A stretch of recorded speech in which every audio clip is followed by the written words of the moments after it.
Il est toujours bon de savoir rapidement, arrête-toi un instant, arrête ce que tu es en train de faire un instant et écoute ça. Écoute ça. Ce que je voudrais te dire, c'est que parfois il est important pour nous de développer une assurance à Dieu, de développer une intimité avec Dieu, plutôt que de développer la peur du diable, plutôt que de développer la peur de l'ennemi.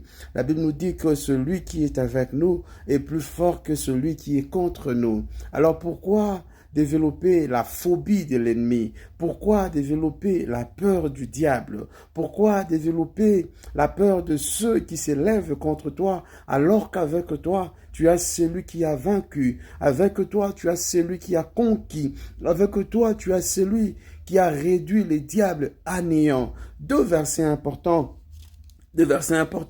à retenir dans Ésaïe 41, verset 10, la Bible nous dit « Ne crains rien, car je suis avec toi. Ne promène pas des regards inquiets, car je suis ton Dieu, je te fortifie. Je viens à ton secours, je te soutiens de ma droite triomphante. » Ça, c'est une parole d'assurance. Ça, c'est une parole de conviction de la part d'un Dieu sûr, un Dieu qui voudrait te donner aussi de l'assurance en tant que son fils, alors que tu seras en train de traverser la vallée de l'ombre de la mort, alors que tu seras en train de traverser la vallée des Baca. Ne crains rien, sois en assurance.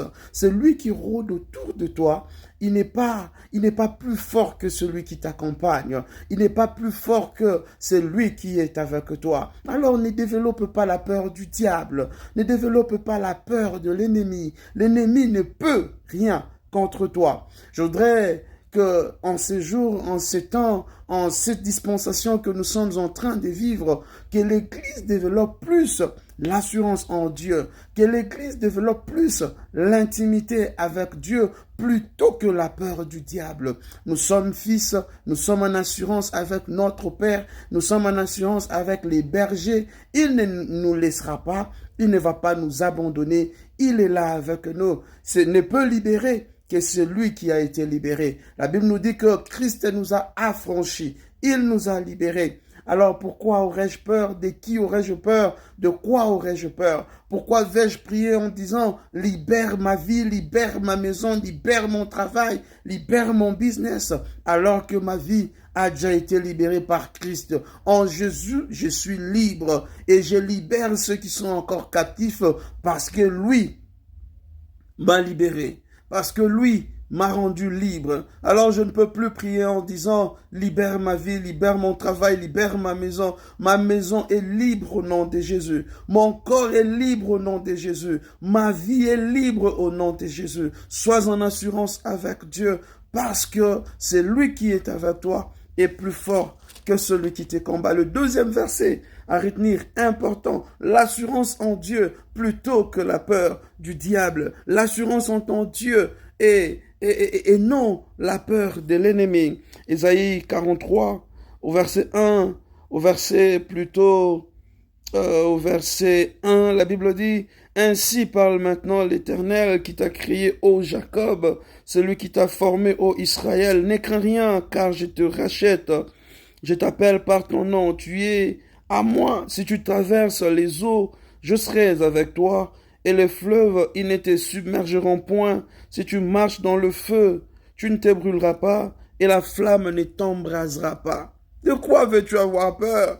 Pourquoi tu regardes à l'ennemi au lieu de regarder au Dieu qui est avec toi? Pourquoi tu regardes au diable qui te combat au lieu de regarder au Dieu qui te défend? Pourquoi tu regardes à celui qui te défie alors que celui qui t'accompagne est plus fort que celui qui veut te défier? Développe l'assurance à Dieu. Développe l'intimité avec Dieu. Développe l'amitié avec Dieu. Avec Dieu, on ne s'arrête pas sur les abords de la rivière. Avec Dieu, on ne s'arrête pas à la surface, mais on va à la profondeur. On va dans les grandes profondeurs. On avance encore dans les grandes profondeurs. La profondeur de la...